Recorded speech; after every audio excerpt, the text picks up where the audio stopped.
What's up, guys? It's the Tax 10 here, and today we're going to be doing our Premier League week match day 2 roundup, and also speaking about what's going on at Manchester United. Yeah, you wasn't here last week, Zach. No, I ditched you. Down the caravan, sunning yourself up. Did you have a good time? Yeah, lovely and sunny. The weather was very, very hot. Now, I done a week 1 review last week. Zach wasn't here, so he missed the first week of the season coming on and talking. Was there anything there on week 1, Zach, that that come to your mind that you thought was a bit of a shock to the system on week 1? Can you remember that far back? Yeah, only just though. Liverpool 2, Fulham 2 is a big game. Lots of surprises in that United losing as they did last week.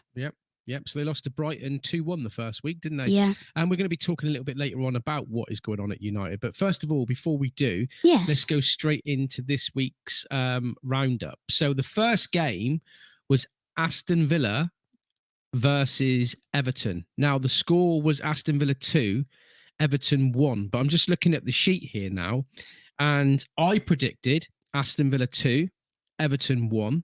You predicted 1-1. Yes. So I get 2 points there because, like we did say last week, we're doing a little bit of a competition here between me and Zach. And if you want to join in, you're more than welcome to.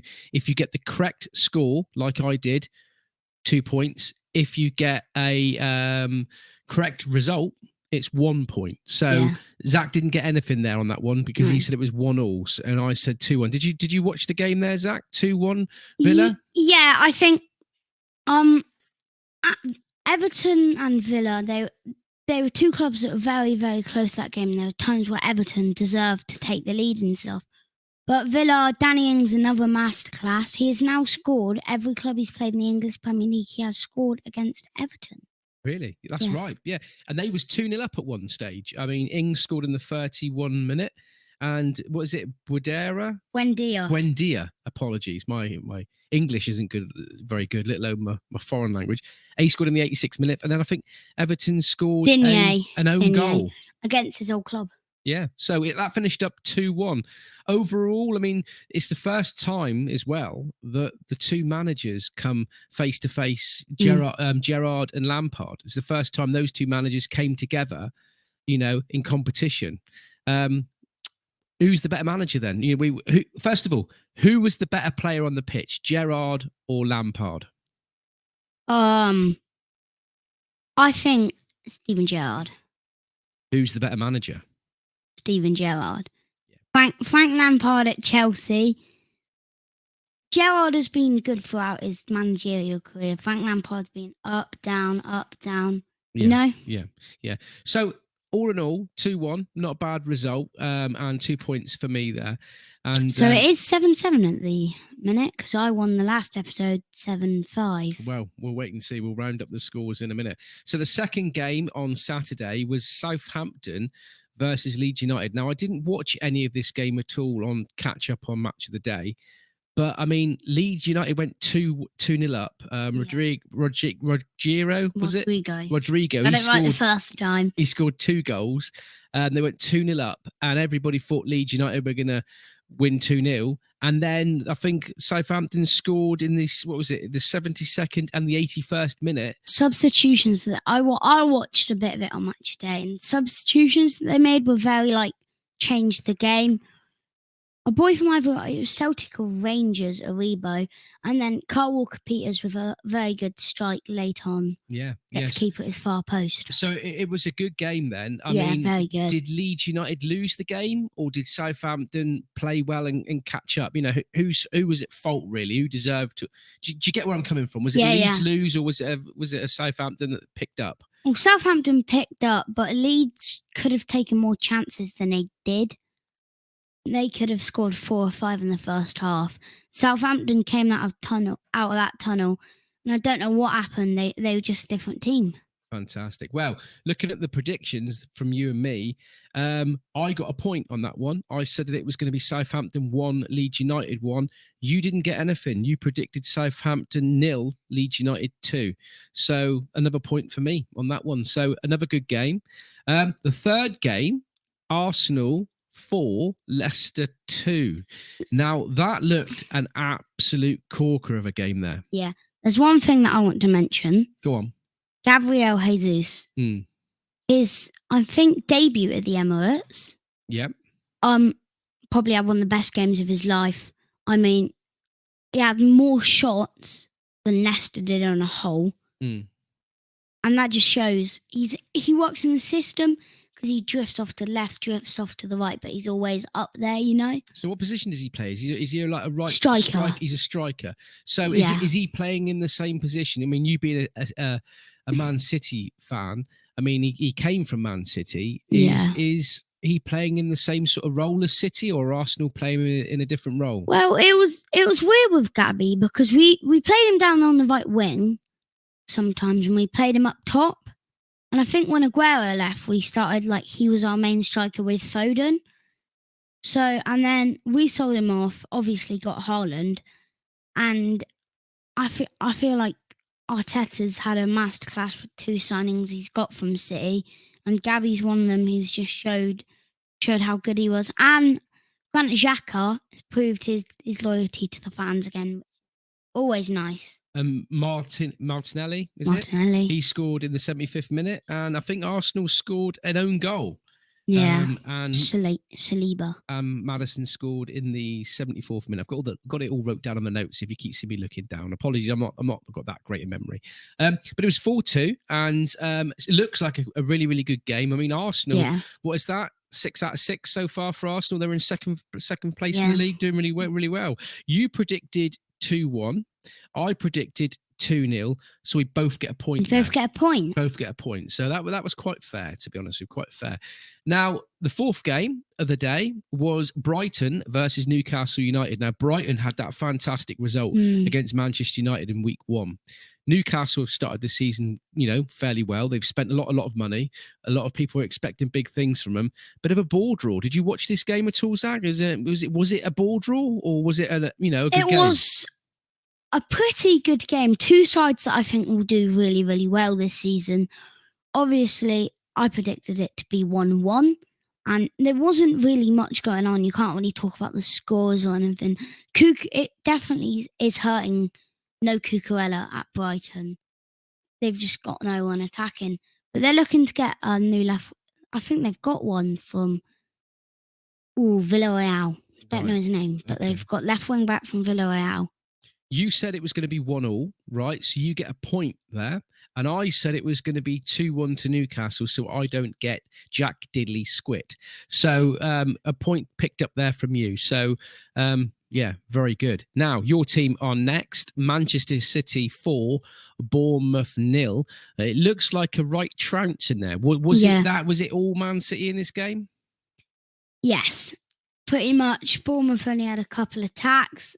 I think Haaland didn't have one of the greatest games of his life. He made 2 passes in the whole game. One of them was an assist to Gundogan. Lovely 1-2 from them too. But I think Haaland's going to need time, In the Bundesliga, it's more end-to-end football. The Premier League, when teams play Man City, like these teams like Bournemouth, they're going to play 5 at the back and they're not going to let Haaland through. If Haaland's there, if you see his heat map, he's everywhere. He's everywhere, and then they're just waiting there, and he's opening up loads and loads of space. Foden had another good game, and so did Kevin De Bruyne, like always. He never has a bad game, does he? Doesn't seem to, does he? So on the score sheet was Gundogan, De Bruyne, Foden, and is it Lerma?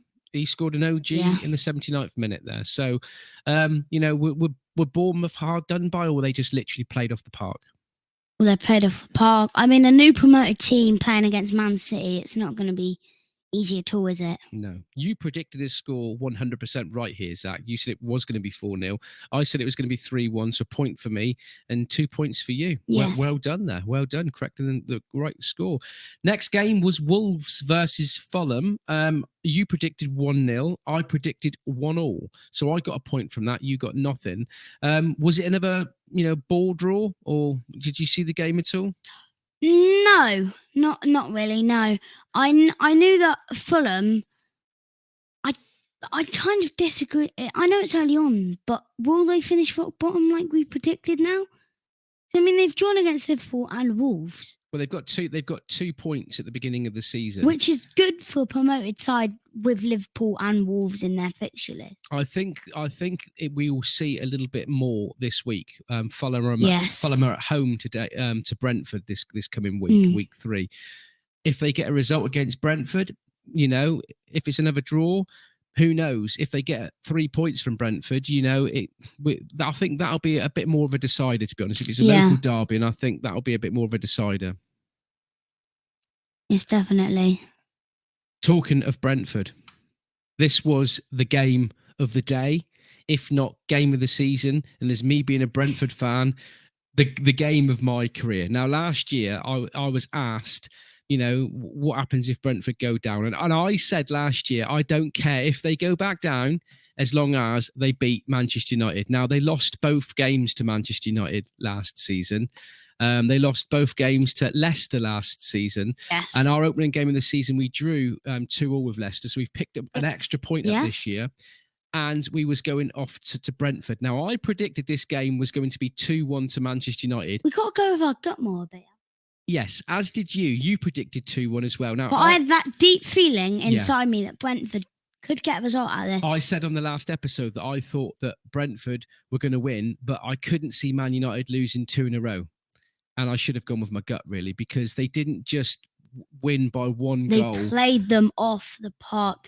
The pressure that they're facing, they were just players like Harry Maguire, Fred, De Gea, Ericsson, Lindelof, Varane, anyone at the back, they're not good at passing. So if you press them, they're going to make mistakes, and you can capitalise on those mistakes by scoring 4 goals in 36 minutes. I mean, I think they said against one of the best clubs of all time. I mean, I think they said that Fred cost more than the whole of the Brentford team put together. Yeah, probably. I think that's what they said. That says a lot. And, 10 minutes in... Fred isn't... 10 minutes in, De Silva scored a goal, which De Gea totally messed up, didn't he? It was an awful mistake. Awful game as well. But I mean, it was because Brentford were just pushing the whole game. They scored the second goal was Jensen, and he scored in the 18th minute. And then from a corner... I'm pretty sure another mistake by Ericsson. Yes. Ericsson and De Gea had little... They didn't know mess what was up at the back. They didn't know what was going on. Third one was me, and Martinez is too small at the back. That's all I can say at that. 5'9", I think he is, and I mean, me's not a big player. He just come in at the back, and he was falling over, and he just managed to get his head to it, and he scored on his home debut. Great little signing. I think that's going to be a real good signing, that one is. And then Mbembo, he scored in the 35th minute. So 35 minutes in. We was beside the pool down at the caravan and 4-0 up. And I'm like, it's not even half time. And Brentford are winning 4-0. I couldn't believe it. We're like, there's a title with a video. Man United are in that straight away. So we're going to be talking a little bit about Manchester United at the end. So we'll leave it at that. But neither of us got a point there. We both said it was going to be 2-1 to Manchester United, and we was both wrong. So it's time to go with our gut instinct there. Well, I saw something the other day that a City fan actually predicted Brentford 4, United 0, and it was before it came out before. And he was making a joke. I reckon United will lose 4-0 to Brentford, and everyone started laughing. Is that right? Everyone started laughing. I wonder what look what happened now. I wonder what the odds would have been if he had gone to the bookies and put a bet on that. I wonder what the odds would have been. Brentford winning 4-0. I reckon you'd have got some serious money back. Yeah. Anyway, moving swiftly on. Nottingham Forest 1, West Ham 0. Bit of controversy in this game, Sam. Yeah. It was another surprise result. Like, who really thought Nottingham Forest team that have come up, beat West Ham 1-0? No one could have predicted it except for the Forest fans.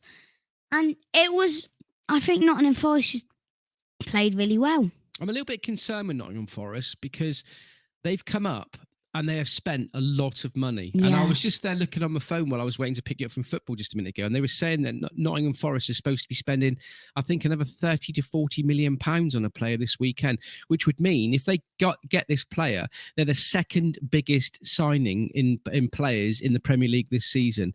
Probably behind Spurs? I'm not sure, but it's a little bit concerning, really, because all of that money spent, if you go down, is it going to be another Burnley? Yeah, but Burnley survived for like 4, 5, 6 years. Yeah, but they went down last year and now they're struggling financially, aren't they? Because they've got all of these players and they've not got any money. So, yeah, there we are. So let's have a look here. You said that it was going to be 2-0 to West Ham, and I said it was going to be 2-1 to West Ham. So neither of us got any points there at all. So that was a game there that was on. I think that game was that played Sunday? Yeah, it was. It was one of the Sunday games with Chelsea Spurs, which we're moving on next. Probably the game of the week. That and Brentford United game. Yeah. Conte versus Tuchel. I want the next, forget all the YouTuber boxing matches. We want to see Conte and Tuchel 1v1 in a boxing arena. No, I reckon what they should do is they should do that. Have you seen that slap, that face slapping thing that they do when they're at the table and they whack one? They should do that, I reckon, a slap off. Arm wrestle. Remember when they ran up and they didn't let go? Yeah. Well, let's get onto the game there. Some very controversial decisions by the referee. Do you think Chelsea could have won 2-0 that game? Yeah. I mean, Chelsea, and they should have. Chelsea were all over Spurs. In all fairness, I mean, I don't think Spurs have won at Chelsea in many years. I think 8 or 9 games. Yeah, and it was all Chelsea, to be fair. And it just goes to show, doesn't it, that how much Spurs have come on, because they managed to get 2 goals out of that and get a point from it. The fight and tenacity that they had there. Chelsea playing them off the park. They're playing a 5-back. Mount. Even though he didn't have one of the greatest games, him and how tactical he was getting through, it was just unreal. Chelsea played them off the park. Obviously, 2 Tottenham goals were very controversial. So what happened then? The first one, a bad tackle by Ben Tentaker, something like that. And then turn around and it's a goal from Tottenham. And that's when the first kickoff happened. Yeah. And then what happened is right near the end, the 90+6th minute, ball comes in and new signing Cucurella's hair gets pulled by Romero. Referee doesn't see it, plays on. They get the corner, score straight away. Yeah, Kane took a deflection. Kane took that goal, but it was actually an own goal, I think, because I think that it came off. I think it came off a defender. James. I think it did, but 96th minute that was. Yeah. Who will be the most disappointed from that then? Chelsea or Spurs? Disappointed, Chelsea. Yeah, Chelsea. They should have had the 3 points. Spurs are happy. I mean, at the end of the game, 2 managers shook their hand, and Tuchel said that he didn't let go of his hand because he was like disrespected, that Conte wasn't looking him in the eyes when they shook hands. Yeah, interesting. But so far as you've just turned the printer on there, Zach. Have I? Yeah. we got like doo doo. Anyway, you get a point from that. You didn't guess the score right, but you said it was going to be 1-1, so you get a point there. I said it was going to be 2-1 to Spurs, and I didn't get any points there. So, you get a point again. So moving on to the last game of the week. This was Monday Night Football, Liverpool versus Crystal Palace. Another shock there by Liverpool. Liverpool are stricken with injuries there at the moment. Yeah. And in all fairness, another game where it was all Liverpool. The whole game, it was all Liverpool all the way through. Gotta take a deep breath. Go on. So it started off with Eze, great run, passes it to Zaha. I'm sorry, you got the printer going on. Random stuff coming up. So, Eze goes through, passes it to Wilfried Zaha, and Zaha sticks it in the back of the net. And then we obviously had the controversial red card. Now, what did you think about that? Because, nothing, it was definitely a nut. But I've been watching on TikTok and over the social media all the way through the game. Anderson, was it Anderson? Yeah, he was shoving. He was pushing him. He was nudging him all the way through the game. making his presence known. Well, I was watching. I don't know what it was. It was on Spotify, like Monday Night Football. I'm pretty sure, and it reviewed the games, and it was saying they don't know why Gary Neville didn't know why he did it. He just he overreacted, like he kicked the ball at an Everton fan once. Yeah, Didn't know why. He just did it. That's it. I mean, all the way through the game, he was pushing, nudging Núñez. And in the end, Núñez, he's only 22. Is he 22, 23, something like that? Yeah. He lost his rag and he nutted him back and he got sent off and he's been given a 3-game suspension. The problem is with me is when he went up to nut him, even before Anderson had gone down on the floor, the referee had his whistle in his mouth. The referee, say he was over there, the referee was looking at them, tussling in the box, and they just knew something bad was going to happen. Yeah. Or was he going to be giving him a free kick or something like that before he headbutted him? I don't know, but I kind of feel sorry for Núñez. We've all been in a situation on the football pitch where somebody's been continuously winding you up. But what concerns me now is a lot of Jurgen's going to have to do a little bit of extra training with him now because everybody is going to be trying to do the same thing with him now. And if he's lost his rag at this early stage, he's got to keep his cool. And I mean, now who are Liverpool going to play for the next 3 games up top? Well, it's going to be Firmino's injured. Yeah. Origi's gone. Well, we forgot to talk about Luis Diaz's masterclass goal. Completely forgot about it. And the thing what a player. The thing is Liverpool went 1-0 down. But it was all Liverpool the whole game. I think they had something like 75%. If Liverpool 76, if Liverpool had kept their extra player on the pitch, I think there's no shadow of a doubt they'd have won that game. Yeah. Because the whole second half they were a player down, and they managed to score a fantastic goal at the end. It was if you haven't seen the goal, get in there and watch it. He knew what he was doing all the way along. He knew that he was going to have a shot. He was about to have a shot a little bit earlier, and the time wasn't right, and he pushed it forward a little bit more and had a lovely shot. And was it top right bins? I think it was. Bins. Fantastic goal. Get over there and check that one out. But so that was 1-1. Neither of us predicted this right. I mean, I said that we were going to stuff, Liverpool were going to stuff Crystal Palace. I did say that they're a bit of a bogey team for Liverpool, and Liverpool will go out and win 9-0 against them one week and lose 4-3 the next time. They're a bit of a bogey team.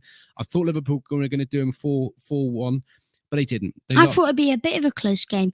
Predicted 2-1, and it wasn't. So that is the end of game week 2. Roundup of the scores on this one. Right, last week Zach got 7 points. I got 5. This week I got 6. Zach got 5. So what's the final scores there, Zach, on week 2? I have 12, and you have 11. So I'm beating you by 1 point. I've gained a point. I've gained a point. I've gained a point this week. Anyway, moving swiftly on. What is happening at United, Zach? A lot is happening at United. Fans being arrogant. The Glazers. Okay. Right. Let's start. Let's start there. Let's start. The first thing you said is the fans being arrogant. Now, this is something that you and me have talked about this week, right? And this is one thing as a Brentford fan, right, that has really peed me off this week, to be honest with you, because I feel that the Man United fans, everywhere I've gone, TikTok and social media, every Man United burning fan, burning their shirts, moaning, whinging, bitching. Look, guys, the way I see it is it's time to grow up and smell the cheese. Come to the real world of being a football fan. I mean, me as a Brentford fan, Zach is a Man City fan and an Argyle fan, and we'll talk about that in a minute. You've got your highs and lows. Please don't. You've got your highs and lows. It happens all the time. You win a game, you lose a game. Man United went 30 years of total dominance, right? Every week, they were the best. The Man United fans have had it easy for years and years and years. Now, the time their team is in a little bit of shtuck, the last 10 years, say 5-10 years, they haven't performed as well as what they could. All they've done is moan and bitch. And I was a little bit upset this week being a Brentford fan for the simple fact that I thought we played them off the pitch, we outperformed them, and I just didn't think that Brentford got as much, how can I put it?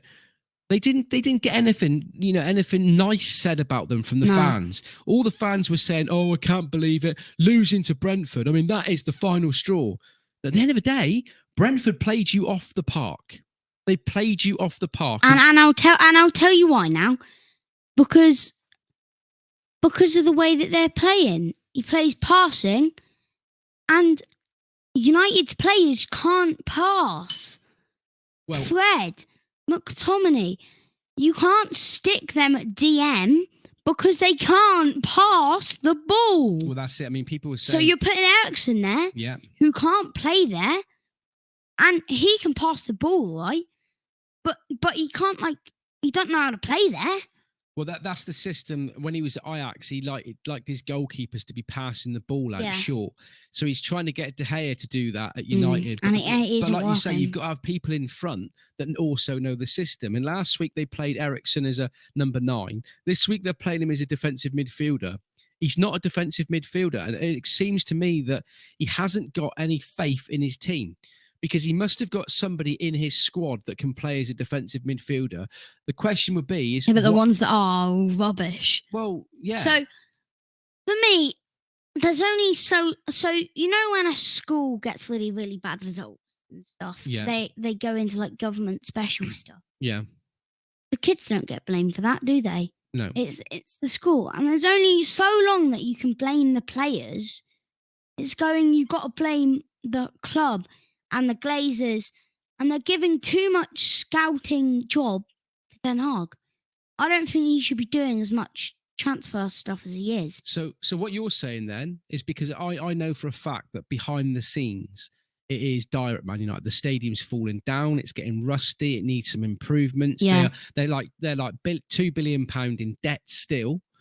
They're giving £1 billion back to their shareholders, which are the Glazers and that. So are you saying then, your view on this is that it's not the manager to blame, it's not the players to blame, that it's actually the owners that are to blame over all this? Well, the owners, they've put their fair share of money into the club to help out, personally, haven't they?